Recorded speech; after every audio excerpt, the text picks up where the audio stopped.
कायमस्वरूपी तहसीलदार, संजय गांधी निराधार योजनेला कायमस्वरूपी तहसीलदार, श्रावण बाळ निराधार योजनेला कायमस्वरूपी तहसीलदार,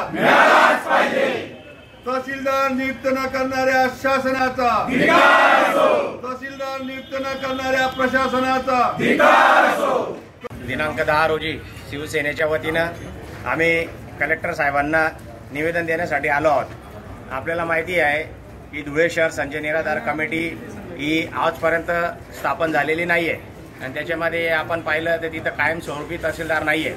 याच्यासाठी शिवसेनेच्या वतीनं आम्ही कलेक्टर साहेबांसाठी मागणी करण्यासाठी आलो की कायमस्वरूपी तहसीलदार तिथे संजय निराधारला देण्यात यावा। मी आपल्या माहितीसाठी सांगू इच्छितो की धुळे शहरातल्या ज्या मायमावल्या गोरगरीब जनता आहे यांचे ह्या वर्षामध्ये 7,000 प्रकरण किमान ऑनलाईन दाखल केले गेले होते। त्यापैकी आम्ही तिथे संजय निराधार गांधी योजनेला कार्यालयाला जाऊन आमचं डेप्युटेशन आमचे संदीप भाऊ सूर्यवंशी, आमचे हेमा माडे मॅडम, आमचे महानगर प्रमुख धीरज भाऊ पाटील, दुसरे महानगर प्रमुख डॉक्टर सुशील महाजन, असंख्य सगळे शिवसेनेचे नेते, ललित भाऊ असतील, भगवान बापूजी असतील, सगळे नेते, गुलाब भाऊ माळी असतील, आमचे जिल्हा प्रमुख अतुल भाऊ सोनवणे असतील, आम्ही सगळ्यांनी तिथे जाऊन भेट दिली आणि आम्ही तिथे त्यांच्याकडे सांगितलं की तुमचं रेकॉर्ड आम्हाला दाखवा। तर आम्हाला ते रेकॉर्ड बघितल्यानंतर आमच्या लक्षात आलं की किमान तिथे 7,000 प्रकरणं दाखल झालेली होते, पण आम्ही रेकॉर्ड तपासल्यानंतर किमान 5,000 प्रकरणं हे ऑनलाईन उडून गेलेले आहेत।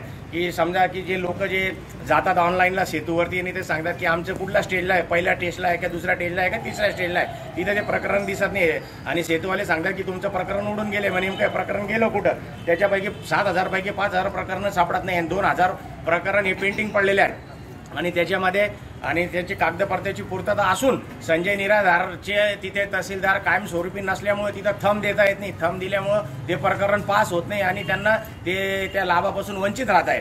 आणि खऱ्या अर्थानं जर बघितलं गेलं की कलेक्टर साहेबांना आम्ही मागे निवेदन दिलं होतं की आपण संजय निराधारचं कायमस्वरूपी तहसीलदार द्यावा, त्यांनी आम्हाला हो सांगितलं होतं, पण अजूनपर्यंत त्यांनी तहसीलदार कायमस्वरूपी दिलेला नाहीये। आणि तिथले जे कर्मचारी आहेत त्यांच्यावरती कामाचा फार लोड पडतो आहे। तिथे कमी कर्मचारी असल्यामुळे कामाचा लोड जास्त असल्यामुळे तिथे लोकांना आधी जे प्रकरण यायचे ते किमान दिवसातून आता 100-125 प्रकरण असे रोज यायचे, पण आता या प्रकरणाची लोकसंख्या वाढल्यामुळे प्रकरणाची स्थिती आता बदलली आहे। रोज तिथे 3,000, 4,000, 5,000 प्रकरण येतात आणि तलाठी 2च आहेत कार्यरत। त्याच्यामुळे तलाठीची बी त्यांनी तिथे नेमणूक करावी, जास्तीत जास्त तलाठी नेमून द्यावे, कारण की तलाठी प्रत्येक भागामध्ये जातील आणि कामाला सोपं होईल, ज्या अर्थाने कामाचा व्याप कमी होईल। म्हणून आम्ही धुळे शिवसेना महानगरच्या वतीनं आज कलेक्टर साहेबांची भेट घेणार आहोत आणि कायमस्वरूपी तहसीलदार नेमावा आणि जे 5,000 प्रकरणं जे उडलेली आहेत त्यांचं काय आणि जे 2,000 पेंडिंग आहेत त्यांचं काय आणि पुढील येणाऱ्या प्रकरणांचं काय,